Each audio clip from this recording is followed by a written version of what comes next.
పరిశుద్ధుడవైన మా తండ్రి, మహోన్నతుడవైన మా దేవ, మహిమ కలిగినటువంటి మా రాజా, మీ పాద సన్నిధిలో చేరి మీ ప్రియ కుమారుడు మా రక్షకుడైన యేసుక్రీస్తు నామమున మీకు స్తోత్రమును చెల్లిస్తూ ఉంటున్నాం. ఇంతవరకు ఈ పరిచర్యలో మీరు మాకు సహాయపడుతూ వచ్చిన విధానము కొరకు మీకు స్తోత్రములు. ప్రభువా, మీ సన్నిధికి చేరి వచ్చిన వారిని బట్టి మిమ్మల్ని స్తుతిస్తున్నాము. ఇంకా రావలసిన వారిని మీరు దర్శించండి. అధికమైన ఆలస్యం కాకుండా వారు మీ సన్నిధికి చేరి వచ్చేదాని కొరకు మీ కృపణ దయచేయండి. ప్రభువా, ఈ సమయంలో నిలబడుతున్న మీ దాసుని మీరు కరుణించండి. అయోగ్యుడను నిష్ప్రయోజకుడను నాయన, మీ సన్నిధిలో నిలిచి పరిచర్య చేయుటకు ఏమాత్రము అర్హత లేనివాడును. మీరు నన్ను కరుణించి మీ కలవరి శిలువ రక్తము చేత మీరు నన్ను కడిగి పవిత్రపరచండి. మీ శిలువ చాటును మరుగుపరచుకునండి. మీ ఆత్మపూర్ణిగా చేసి మీరు అభిషేకించి వాడుకొనండి. ఇదిగో నేను ఆదుకున్న నా సేవకుడని మీ వాక్యములో రాయబడిన మాటను మీరు నా పక్షంగా నెరవేర్చండి. ఇదిగో నీ నోటి నా మాటలు ఉంచి ఉన్నానని మీరు సెలవిచ్చిన మాటను మీరు నా పక్షంగా నెరవేర్చండి. యెహోవా హస్తబలము తన సేవకుల కనపరచబడినని మీ వాక్యను రాయబడిన మాటను మీరు నా పక్షంగా నెరవేర్చండి. మీ పరలోకపు సింహాసనము నుండి మీ మెల్లనైన మధురమైన స్వరాన్ని మాకు వినిపించండి. దేవా, వాక్యం యొక్క వెలుగులో మీ గొప్పతనము, మీ మంచితనము, మీ యొక్క ప్రేమను మేము గ్రహించి మీరు మా పక్షంగా చేస్తూ వచ్చిన మేళ్ళన్నింటినీ తలంచుకుని హృదయపూర్వకంగా మిమ్మల్ని ఆరాధించి గణపరచుట కొరకై మాకు మీ కృపను అనుగ్రహించండి. ఓ ప్రభువా, నీకు విరోధముగా రూపింపడిన ఈ ఆయుధం వర్ధిల్లదని మీ వాక్యంలో రాయబడిన మాట ప్రకారం శత్రు కార్యాలన్నింటినీ మీరు లయపరచండి. ప్రతి ఆటంకాన్ని దూరపరచండి. అయ్యా, పక్కన దయగల తండ్రి, మరి ఆ స్కూల్లో ఆ స్థలంలో ప్రభువా ఎవరైతే ఆటలాడుతూ ప్రభువా ఇక్కడ పరిచర్యకు మరి కొంత ఆటంకంగా ఉంటున్నారో ప్రభువా, వారిని మీరు జ్ఞాపకం చేసుకునండి. వారందరికీ రక్షణను అనుగ్రహించి మేలు చేయండి. అయా తండ్రి, వారు ఆ విధంగా మరి మీ పరిచర్యను అయా ప్రభు ఆటంకపరచుకున్నట్లుగా, మీ పరిచర్య విషయాల్లో ఇబ్బందిని కలగజేయకున్నట్లుగా మీరే కార్యము జరిగించమని మీకు మనవి చేస్తూ ఉంటున్నాం తండ్రి. దేవా, ఈ సమయంలో మీ ప్రజలు వాక్యం మీదనే మనసుంచి శ్రద్ధతో వాక్యాన్ని విని మేలు పొందుటకు సహాయం చేయండి. ఈ ఆవరణం అంతటిని మీరు పరిశుద్ధపరచండి. మీ ఆత్మ సంచారం మాతో కూడా ఉంచండి. ఓ దేవా, అన్ని విధాలుగా మీరే ఈ పరిచర్య అంతరు ద్వారా మీ యొక్క నామానికి మహిమ తెచ్చుకొనమని మీ కృప కలిగిన హస్తములకు అప్పగించుకుంటూ మీ కలవరి శిలువ రక్త ప్రోక్షణ కిందకు తెచ్చుకుంటూ దేవా మిమ్మల్ని స్తుతిస్తూ ఘనపరుస్తూ యేసుక్రీస్తు ప్రభు నామమున ప్రార్థించి స్తుతించి వేడుకొనుచున్నాము తండ్రి. ఆమేన్.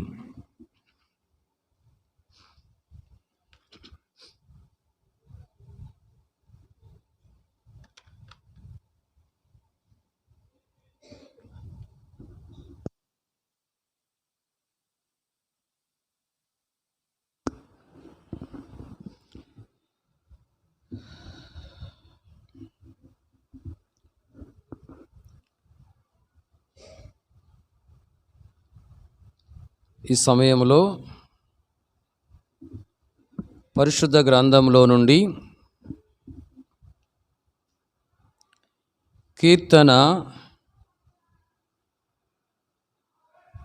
46వ కీర్తన 10వ వచనాన్ని మనమందరం కలిసి చదువుకుందాం. 46వ కీర్తన 10వ వచనాన్ని మనమందరం కలిసి చదువుకుందాం. ఊరకుండుడి, నేనే దేవుడినని తెలుసుకొనుడి. అన్యజనుల్లో నేను మహోన్నతుడు నగుదును, భూమి మీద నేను మహోన్నతుడు నగుదును. మనం చదువుకుంటూ వచ్చిన ఈ వాక్య భాగంలో భూమి మీద అనే మాటను మనము గమనిస్తూ ఉంటున్నాం. ఈ సమయంలో ఈ మాటను ఆధారం చేసుకుని మనము వాక్యాన్ని ధ్యానం చేద్దాం.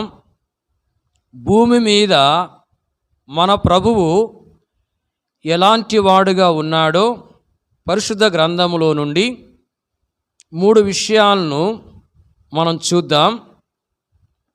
మొదటిగా కీర్తన 46 10వ వచనములో భూమి మీద అనే మాటను మనము గమనిస్తూ ఉంటున్నాం.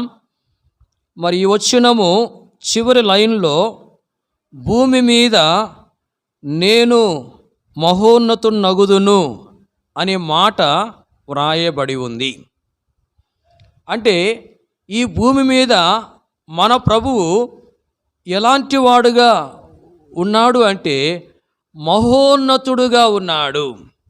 ఈ భూమి మీద మన ప్రభువు మహోన్నతుడుగా అనగా మహా ఉన్నతుడుగా ఆయన ఉన్నాడు అని వాక్యం మనకు తెలియపరుస్తూ ఉంది. పరిశుద్ధ గ్రంథములో మనము గమనించినట్లయితే మన ప్రభువు అన్యజనుల్లో మహోన్నతుడు అని వ్రాయబడి ఉంది. ఇదే వచనములో 2వ లైన్లో మనం చూస్తూ ఉంటున్నాం, అన్యజనుల్లో నేను మహోన్నతునగుదును అనే మాటను. అంటే ఈ భూమి మీద ఉన్న అన్యజనుల మధ్యలో మన ప్రభువు మహోన్నతుడుగా ఉన్నాడు. అలాగే 99వ కీర్తన 2వ వచనములో మనం గమనించినట్లయితే అక్కడ ఇంకొక మాట రాయబడి ఉంది. 99వ కీర్తన 2వ వచనం, సియోనులో యెహోవా మహోన్నతుడు, జనములన్నిటిపైన ఆయన హెచ్చి ఉన్నాడు. ఈ వచనంలో మనం చూస్తున్నాం సియోనులో యెహోవా మహోన్నతుడు అనే మాటను. సియోను అంటే దేవుని ప్రజలకు సాదృశ్యంగా మనం చెప్పవచ్చు. సియోను అనగా దేవుని ప్రజలు అంటే ఇశ్రాయేలీలు. సియోను అంటే ఇశ్రాయేలులకు సాదృశ్యంగా మనం చెప్పవచ్చు. మరి ఇక్కడ సియోనులో యెహోవా మహోన్నతుడుగా ఉన్నాడని చెప్పి వ్రాయబడి ఉంది. అంటే భూమి మీద ఉన్న ఇశ్రాయేలీల మధ్యలో మన ప్రభువు మహోన్నతుడుగా ఉన్నట్లు మనము గమనిస్తూ ఉంటున్నాం. అలాగే 83వ కీర్తన 18వ వచనములో మరి ఒక మాట రాయబడి ఉంది, యెహోవా అను నామము ధరించిన నీవు మాత్రమే సర్వలోకములో మహోన్నతుడవని వారెరుగుదురుగాక. ఈ వచనములో సర్వలోకములో మహోన్నతుడు అనే మాటను మనము గమనిస్తూ ఉంటున్నాం. అంటే మరి ఈ లోకములో ఈ భూమిపై ఉన్న ప్రజలందరి మధ్యలో ఆ ప్రభు ఏమై ఉన్నాడంటే మహోన్నతుడై ఉన్నాడు. సర్వలోకములో అని ఇక్కడ వ్రాయబడి ఉంది. అంటే ఈ భూమి మీద నివాసం చేస్తున్న ప్రజలందరి మధ్యలో ఆ ప్రభు ఏమై ఉన్నాడంటే మహోన్నతుడై ఉన్నాడు. వాక్యములు మనం చూస్తున్నాం, మరి భూమి మీద మన ప్రభువు మహోన్నతుడు అనే మాటను, మరి ఈ భూమి మీద ఉన్న అన్యజనుల మధ్యలో ఆ ప్రభువు మహోన్నతుడుగా ఉన్నాడు. ఈ భూమి మీద ఉన్న ఇశ్రాయేలీల మధ్యలో ఆయన మహోన్నతుడుగా ఉన్నాడు. అంతేకాదు ఈ భూమి మీద ఉన్న మరి సర్వ ప్రజల మధ్యలో కూడా ఆయన మహోన్నతుడుగా ఉన్నాడు. దాన్ని బట్టి మనము ఆ ప్రభువుని ఎంతో ఆరాధించి ఘనపరిచే వారముగా ఉండాలి. మరి ఈ మహోన్నతుడైన దేవుడు చూడండి మరి ఏం చేసేవాడుగా ఉన్నాడు అంటే యెషయా గ్రంథము 57వ అధ్యాయము 15వ వచనం, మహాగణుడును మహోన్నతుడును పరిశుద్ధుడును నిత్య నివాసియునైన వాడు ఇలాగూ సెలవిచ్చుచున్నాడు, నేను మహోన్నతమైన పరిశుద్ధ స్థలముల్లో నివసించువాడను, అయినను వినయం గలవారి ప్రాణమును ఉజ్జీవింపజేయుటకును నలిగిన వారి ప్రాణమును ఉజ్జీవింపజేయుటకును వినయము గలవారి యొద్దను దీన మనస్సు గలవారి యొద్దను నివసించుచున్నాను. చూడండి, ఇక్కడ మనం గమనిస్తున్నాం మన ప్రభువు మరి మహోన్నతుడుగా ఉన్నాడు. మహాగణుడు, మహోన్నతుడు, పరిశుద్ధుడు, నిత్య నివాసి అయిన ప్రభు అని చెప్పి ఆయన గురించి రాయబడి ఉంది. అంటే మహోన్నతుడుగా ఆయన ఉన్నాడు. మహోన్నతుడిగా ఉండి మహోన్నతమైన పరిశుద్ధ స్థలముల్లో ఆయన నివసించేవాడు. ఆయనను వినయము గలవారి ప్రాణం ఉజ్జింపజేయుటకును, నలిగిన వారి ప్రాణం ఉజ్జింపజేయుటకును, వినయము గలవారి యొద్దను, దీన మనసు గలవారి యొద్దను నివాసము చేస్తున్నట్లుగా మనము గమనిస్తూ ఉంటున్నాం. అంటే మరి ఈ మహోన్నతుడైన దేవుడు వినయము గలవారి యొద్ద, దీన మనసు గలవారి యొద్ద నివాసం చేస్తూ ఉంటున్నాడు. వినయము గలవారిని, దీన మనసు గలవారిని తనకు ఆయన నివాస స్థలముగా చేసుకుని వారి యొద్ద ఆయన నివాసం చేస్తూ ఉన్నాడు. ప్రియులారా, గమనించినట్లయితే మరి ఈ మహోన్నతుడైన దేవుడు వినయము గలవారిని, దీన మనసు గలవారిని తనకు నివాస స్థలముగా చేసుకుని వారి యొద్ద నివసించేవాడుగా ఉంటూ ఉన్నాడు. వాక్యములు మనం గమనించవచ్చు. మరి యేసుక్రీస్తు ప్రభువారు పాపులైనటువంటి మానవులను తన రక్తము చేత కొని పాప బంధకాల్లో నుంచి విడిపించి వారిని మరి తనకు నివాసముగా, తాను నివసించే స్థలముగా మరి ఆయన ఏర్పాటు చేసుకునేవాడుగా ఉంటూ ఉన్నాడు. వాక్యములో రాయబడింది, మీ దేహము మీ దేవుని వల్ల మీకు అనుగ్రహించబడి మీలో ఉన్న పరిశుద్ధాత్మక ఆలయమై ఉన్నదని మీరు ఎరుగరా? మీరు మీ సొత్తు కారు విలువ పెట్టి కొనబడిన వారు గనుక మీ దేహముతో దేవుని మహిమపరచుడి అని చెప్పి రాయబడింది.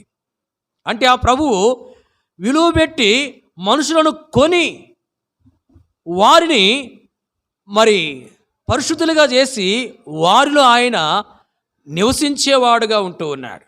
వారిని పరిశుద్ధాత్మక ఆలయముగా ఆయన చేస్తూ ఉంటూ ఉన్నాడు. అంటే మన జీవితంలో మరి ప్రభుని ఎరగక మునుపు, రక్షణ పొందక మునుపు పాపములో ఉంటూ వచ్చాం.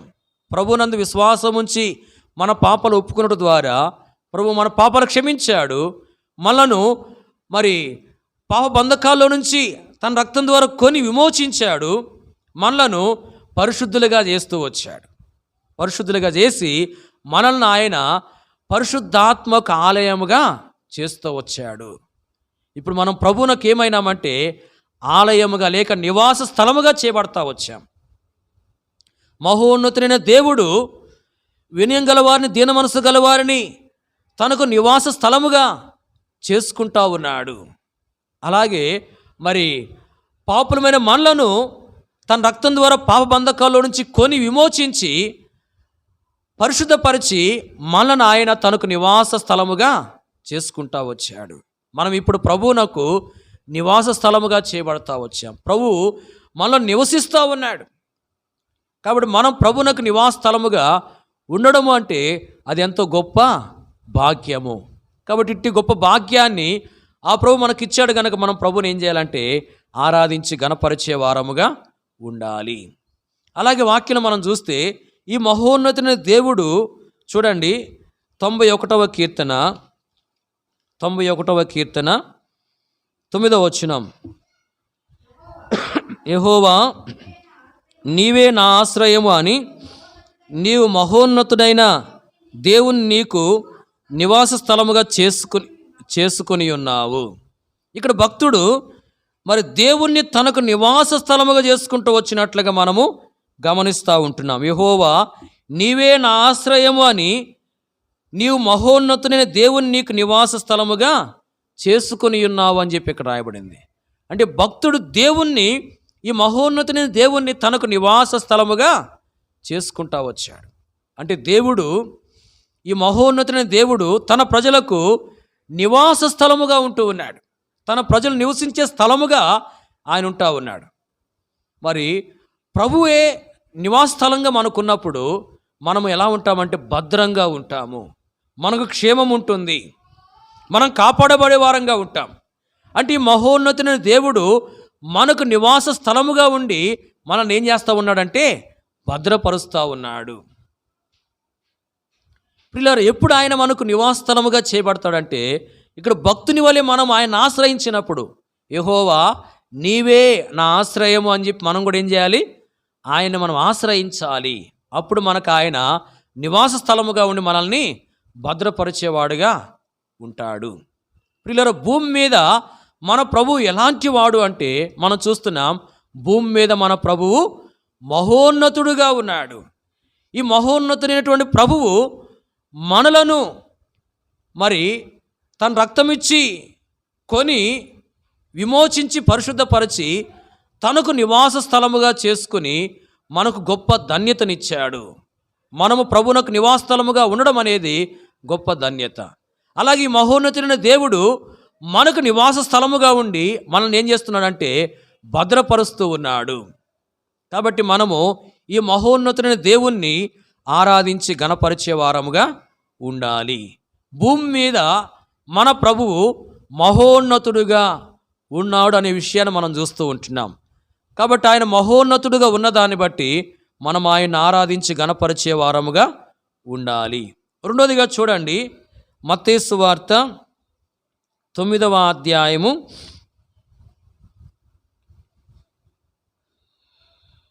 6వ వచనం.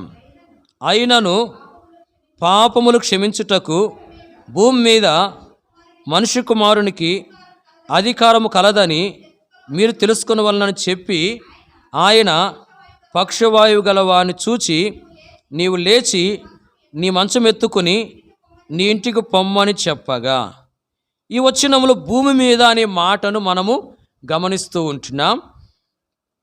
పాపములు క్షమించుటకు భూమి మీద మనుష్య కుమారునికి అధికారము కలదు అనే మాట ఇక్కడ రాయబడి ఉంది. మన ప్రభువునకు భూమి మీద పాపములు క్షమించే అధికారము ఉన్నట్లుగా మనము గమనిస్తూ ఉంటున్నాం. ఈ భూమి మీద మన ప్రభువు పాపాలు క్షమించడానికి అధికారము కలిగిన వాడుగా ఉన్నాడు. ఈ భూమి మీద మన ప్రభు ఎలాంటి వాడుగా ఉన్నాడు? పాపములు క్షమించడానికి అధికారము కలిగిన వాడుగా ఉన్నాడు. ప్రియులారా, పాపాలు క్షమించే అధికారము ఈ భూమి మీద యేసు ప్రభువుకు మాత్రమే ఉంది.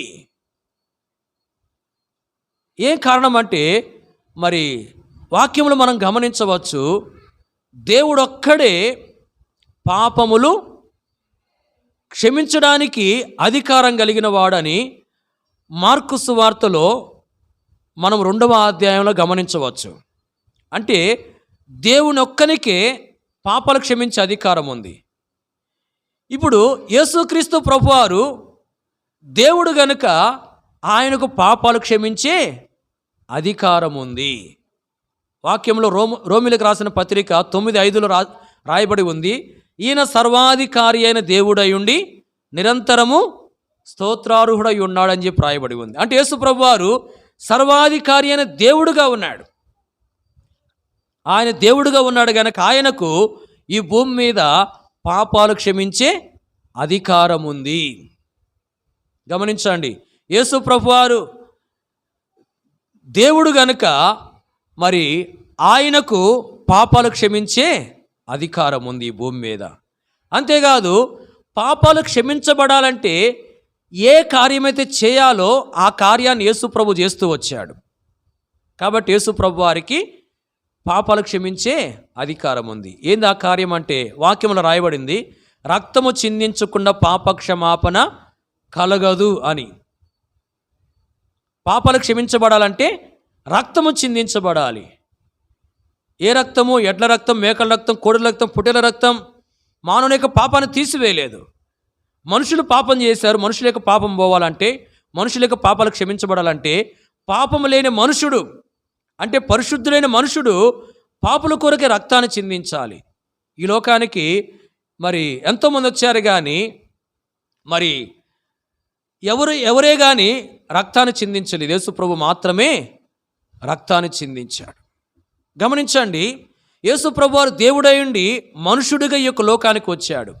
యేసు ప్రభు యొక్క జన్మలో పాపము లేదు, జీవితంలో ఆయన ఏ పాపము చేయలేదు. యేసు ప్రభు వారు పరిశుద్ధుడిగా జన్మించి పరిశుద్ధుడిగా జీవించి పాపుల కొరకు రక్తాన్ని చిందించాడు. కాబట్టి ఇప్పుడు యేసు ప్రభు వారు పాపాలు క్షమించడానికి అధికారం కలిగిన వాడుగా ఉంటూ ఉన్నాడు. ఇది నా రక్తము, అనేకుల పాపక్షమాపణ కొరకై చిందించబడుతున్న నిబంధన రక్తమని ప్రభు సెలవిస్తూ వచ్చాడు. గమనించండి, యేసు ప్రభు వారు పాపక్షమాపణ కొరకై ఏ కార్యమైతే చేయాలో ఆ కార్యాన్ని చేస్తూ వచ్చాడు. కనుక ఆయన పాపాలు క్షమించే అధికారం కలిగిన వాడు. భూమి మీద యేసు ప్రభు వారు ఎలాంటి వాడుగా ఉన్నాడు అంటే, భూమి మీద యేసు ప్రభు వారు పాపాలు క్షమించడానికి అధికారం కలిగిన వాడుగా ఉన్నాడు. ఆయన మాత్రమే ఈ భూమి మీద పాపాలు క్షమించడానికి అధికారం కలిగిన వాడు. ఎందుకు అంటే యేసు ప్రభు వారు ఏమై ఉన్నాడు? దేవుడై ఉన్నాడు గనుక ఆయన పాపాలు క్షమించడానికి అధికారం గలవాడు. యేసు ప్రభు వారు పాప క్షమాపణ కొరకై రక్తాన్ని చిందిస్తూ వచ్చాడు గనుక యేసు ప్రభు వారికి పాపాలు క్షమించే అధికారం ఉంది. ప్రియులారా, మరి మన జీవితంలో ప్రభువుని ఎరగక మునుపు పాపులంగా ఉంటా వచ్చాం, పాపంలో జీవిస్తూ వచ్చాం. అయితే ప్రభునందు విశ్వాసం ఉంచి మన పాపాలు ఒప్పుకున్నప్పుడు ఆ ప్రభు ఏం చేశాడంటే మన పాపాలు క్షమించాడు. తన రక్తం ద్వారా మనల్ని పరిశుద్ధులుగా నీతిమంతులుగా తీరుస్తూ వచ్చాడు. ఇలాగున మరి పాప క్షమాపణ పొంది నీతిమంతులుగా తీర్చబడిన మనము పాతాల నుంచి తప్పించబడి పరలోకానికి వారసులంగా చేయబడుతూ వచ్చాం. కాబట్టి మరి పాపములు క్షమించడానికి అధికారము కలిగిన ఆ ప్రభువు మన పాపాలు క్షమించి మరి మనలను పాతాల నుంచి తప్పించి పరలోకానికి వారసులుగా చేస్తూ వచ్చాడు గనుక మనం ఆ ప్రభుని ఎంతో ఆరాధించి గణపరిచే వారముగా ఉండాలి. ఇంకా ఎవరైతే మరి ఈ అనుభవం లేకుండా ఉన్నారు అంటే పాప క్షమాపణ పొందకుండా పాపంలోనే జీవిస్తూ ఉన్నారు, వారు ఇప్పుడైనా ప్రభుని అంగీకరించి పాపాలు ఒప్పుకుంటే వారి పాపాలు ప్రభు క్షమించి వారిని కూడా పరిశుద్ధులుగా చేసి పరలోకానికి వారసులుగా వారిని చేస్తాడు. కాబట్టి ఇంకెవరైతే ప్రభుని అంగీకరించకుండా ఉన్నారో వారు ఇప్పుడైనా ప్రభుని అంగీకరించాలని వాక్యము హెచ్చరిక చేస్తూ ఉంది. వాక్యం మనం చూస్తున్నాం, మన ప్రభువు పాపాలు క్షమించడానికి భూమి మీద అధికారము కలిగిన వాడుగా ఉన్నాడు. ఈ భూమి మీద ఆయనకు పాపాలు క్షమించే అధికారం ఉంది. ఈ భూమి మీద పాపాలు క్షమించే అధికారం కలిగిన వాడుగా ఆయన మన పాపాలను క్షమించాడు, మనల్ని పరిశుద్ధులుగా చేశాడు, పరలోకానికి మనల్ని వారసులుగా చేశాడు. దాన్ని బట్టి మనం ప్రభుని ఎంతో ఆరాధించి గణపరిచే వారముగా ఉండాలి. చివరిగా మూడోదిగా ఇంకొక మాట మనం చూద్దాం. చూడండి, యోహాను సువార్త 17వ అధ్యాయం. యోహాను సువార్త 17వ అధ్యాయము 4వ వచనం. చేయుటకు నీవు నాకు ఇచ్చిన పని నేను సంపూర్ణముగా నెరవేర్చి భూమి మీద నిన్ను మహిమపరిచితిని. ఈ వచనంలో భూమి మీద అనే మాటను మనం గమనిస్తూ ఉంటున్నాం. ఈ భూమి మీద యేసుక్రీస్తు ప్రభువారు తండ్రి అయిన దేవుణ్ణి ఏం చేస్తూ వచ్చాడంటే మహిమపరిచిన వాడుగా ఉన్నాడు. ఈ భూమి మీద యేసు ప్రభువారు ఎలాంటి వాడుగా ఉన్నాడు అంటే ఈ భూమి మీద యేసు ప్రభువారు తండ్రిని మహిమపరిచినటువంటి వాడుగా ఉన్నాడు. ఎలాగూ యేసు ప్రభువారు తండ్రిని ఈ భూమి మీద మహిమపరుస్తూ వచ్చాడంటే ఇంకా రాయబడింది, చేయుటకు నీవు నాకు ఇచ్చిన పని నేను సంపూర్ణముగా నెరవేర్చి. చేయడానికి తండ్రి అయిన దేవుడు ఏ పని అయితే ఇచ్చాడో ఆ పనిని సంపూర్ణంగా యేసు ప్రభువారు ఏం చేశాడు? నెరవేర్చి ఈ భూమి మీద తండ్రిని మహిమపరిచినటువంటి వాడుగా ఉన్నాడు. కాబట్టి మనం ఆయన్ని ఆరాధించాలి. యేసు ప్రభువారు ఈ భూమి మీద తండ్రిని మహిమపరిచినటువంటి వాడుగా ఉన్నాడు. తనకు తండ్రి ఇచ్చిన పనిని సంపూర్ణముగా నెరవేర్చి. కాబట్టి ప్రభు ఈ యొక్క అనుభవాన్ని కలిగి ఉన్న దాన్ని బట్టి మనం ప్రభువుని ఆరాధించి గణపరిచే వారముగా ఉండాలి. మరి ఈ సందర్భంలో మనకు ప్రభువు మాదిరిగా ఉన్నాడు. ఎలా ఉన్నాడు? ఏమా, యేసు ప్రభువారు తండ్రి అయిన దేవుడు ఏ పని అయితే యేసు ప్రభు నాకు ఇచ్చాడో ఆ పనిని సంపూర్ణముగా నెరవేర్చి తండ్రిని మహిమపరిచిన వాడుగా ఉన్నాడు. అలాగే మనము కూడా ఏం చేయాలా? రక్షించబడిన మనందరికి కూడా పని ఉంది. ప్రభు కొరకు మనం చేయవలసినటువంటి పరిచర్య ఉంది. ఆ పనిని పరిచర్యను ఏం చేయాలి? నెరవేర్చాలి, నమ్మకంగా చేయాలి, శ్రద్ధగా చేయాలి, ఆసక్తిగా చేయాలి. అలాగే మనం నమ్మకంగా, శ్రద్ధగా, ఆసక్తిగా చేసేవారంగా ఉన్నప్పుడే మరి మనము తండ్రిని మహింపరిచిన వారంగా చేయబడతాం. ప్రియులారా, మన జీవితంలో ప్రభు యొక్క కార్యాన్ని నిర్లక్ష్యంగా చేస్తే, అశ్రద్ధగా చేస్తే, మరి మన జీవితంలో మనము తండ్రిని మహింపరిచే అనుభవంలోనికి రాలేము. అంతేకాదు, మనం చేసే పని ద్వారా ప్రభు ద్వారా బహుమానం పొందుకోలేము. గమనించండి, రక్షించబడిన ప్రతి ఒక్కరికి పని అనేది ప్రభు ఇచ్చాడు. మనము ప్రభు మనకిచ్చిన పనిని, అంటే ప్రభు యొక్క పరిచర్యను నమ్మకంగా, శ్రద్ధగా, ఆసక్తిగా చేస్తే ఒక దినాన మరి తండ్రి దగ్గర మనకేముంటుంది? బహుమానం ఉంటుంది. అంతేకాదు, మనం ఆ విధంగా చేయటం ద్వారా తండ్రి ఏం చేయబడతాడు? మహిమపరచబడతాడు. కాబట్టి మనం దేవుని కార్యాలు ఎట్లా చేస్తున్నామో పరిశీలన చేసుకోవాలి. నిర్లక్ష్యంగా చేస్తే, అశ్రద్ధగా చేస్తే మనము తండ్రిని మహింపరిచే అనుభవంలోనికి రాలేము. మనం చేసే పని ద్వారా మనం ఏమాత్రం బహుమానాన్ని పొందుకోలేము. యేసు ప్రభు మనకు మాదిరిగా ఉన్నాడు.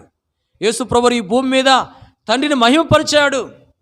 తండ్రి ఏ పని అయితే ఇచ్చాడో ఆ పనిని సంపూర్ణంగా నెరవేర్చి తండ్రిని మహింపరుస్తూ వచ్చాడు. వీళ్ళ మనం కూడా మరి యేసుక్రీస్తు ప్రభువుని మాదిరిగా ఉంచుకొని, మరి యేసు ప్రభువు ఎలాగైతే తండ్రి అప్పగించినటువంటి పనిని చేస్తూ వచ్చాడో అలాగ మనం చేసే వారముగా ఉండాలి. ఇక్కడ యేసు ప్రభు మనకు మాదిరిగా ఉన్నాడు అనే విషయాన్ని చూస్తున్నాం. కొంతమందికి మరి మాదిరి అనే మాట ఎలా ఉపయోగించాలో అర్థం కావడం లేదు. కొంతమంది ఏమని ప్రార్థన చేస్తూ ఉంటారంటే, ప్రభు నేను నీకు మాదిరిగా ఉండడానికి సహాయం చేయ అంటారు. ఏమంటారు? నేను నీకు మాదిరిగా ఉండడానికి సహాయం చేయని చెప్పి అంటూ ఉంటారు. ఆ ప్రార్థనలు కొన్నిసార్లు అట్లా వింటూ ఉంటాం. వాస్తవంగా ప్రభువు మనకేమై ఉన్నాడు? మాదిరి. మనం ప్రభువునకు మాదిరి కాదు. ప్రభు మనకేమై ఉన్నాడు? మాదిరిగా ఉన్నాడు. మనము అనేకులకు ఎలా ఉండాలి? మాదిరిగా ఉండాలి. కాబట్టి ఎప్పుడైనా ప్రభు నేను నీకు మాదిరిగా ఉండడానికి సహాయం చేయమని మనము ప్రార్థనలు చేయకూడదు. మనకు ప్రభు మాదిరిగా ఉన్నాడు అంటే మనం ప్రభువుని మాదిరిగా పెట్టుకొని మనం ఈ లోకంలో జీవించాలి. కాబట్టి ఇక్కడ భూమి మీద యేసు ప్రభువారు ఎలాంటి వాడుగా ఉన్నాడంటే తండ్రిని మహింపరిచినటువంటి వాడుగా ఉన్నాడు. పిల్లరా, మరి తనకు అప్పగించబడినటువంటి పనిని పూర్తిగా నెరవేర్చి తండ్రిని మహింపరుస్తూ వచ్చాడు. ఆ విధంగా ఉన్నదాన్ని బట్టి ఆయన మనం ఆరాధించాలి. అంతేకాదు, ఆయన మనకు మాదిరిగా ఉన్నాడు. మరి ఆయన మాదిరిగా పెట్టుకుని మనం కూడా మనకు అప్పగించబడిన పనిని నమ్మకంగా చేస్తూ ఒక దినాన ప్రభు దగ్గర ఏం పొందుకోవాలి? బహుమానమును పొందుకోవాలి. ఈ సమయంలో భూమి మీద అనే ఈ మాటను ఆధారం చేసుకుని 3 విషయాలు మనం చూస్తూ వచ్చాం. భూమి మీద మన ప్రభు ఎలాంటి వాడుగా ఉన్నాడో 3 సంగతులు మనం చూస్తూ వచ్చాం. మొదటిది, భూమి మీద మన ప్రభువు మహోన్నతుడుగా ఉన్నాడు. ఏనండి అమ్మా వింటున్నారు అందరూ? వినండి, చివరిలో 3 మాటలు. భూమి మీద మన ప్రభు ఎలాంటి వాడుగా ఉన్నాడు? మహోన్నతుడుగా ఉన్నాడు. ఈ భూమి మీద ఆయన మహోన్నతుడుగా ఉన్న దాన్ని బట్టి ఆయన్ని మనం ఆరాధించాలి. ఆ మహోన్నతుడు మరి ఎలాంటి మేళ్ళు మనకు చేసేవాడు మనం చూస్తూ వచ్చాం. దాన్ని బట్టి కూడా మనం ఆయన్ను ఆరాధించాలి. రెండవది, ఈ భూమి మీద ఆ ప్రభువు పాపాలు క్షమించడానికి అధికారం కలిగిన వాడుగా ఉన్నాడు. కాబట్టి ఆయన మనం ఆరాధించాలి. పాపాలు క్షమించడానికి అధికారం కలిగిన వాడుగా మన పాపాలు క్షమించి మన నీతిమంతులుగా తీర్చి పరలోకానికి మనల్ని వారసులుగా చేస్తూ వచ్చాడు. దాన్ని బట్టి కూడా మనం ఆయన్ను ఆరాధించాలి. మూడోది, ఈ భూమి మీద ఆ ప్రభువు మరి తనకు అప్పగించబడినటువంటి పనిని సంపూర్తిగా నెరవేర్చి తండ్రిని మహిమపరిచిన వాడుగా ఉన్నాడు. దాన్ని బట్టి మనం ఆయన్ని ఆరాధించాలి. ఆ ప్రభు మనకేమై ఉన్నాడంటే మాదిరిగా ఉన్నాడు. మనము మరి ఆయన్ను పోలి ఆయన వలె మనకు అప్పగించబడిన పనిని మనము చేస్తూ నమ్మకంగా ముందుకు సాగితే ఒక దినాన మనము బహుమానం పొందుకునే వారంగా ఉంటాము. కాబట్టి ఈ సమయంలో ఈ సందర్భాలను మన జ్ఞాపకం చేసుకుంటూ మరి ఆ ప్రభువును మనం ఎంతో ఆరాధించి గణపరిచే వారముగా ఉండాలి. ప్రభు అలాగున మనకు సహాయం చేయనుగాక.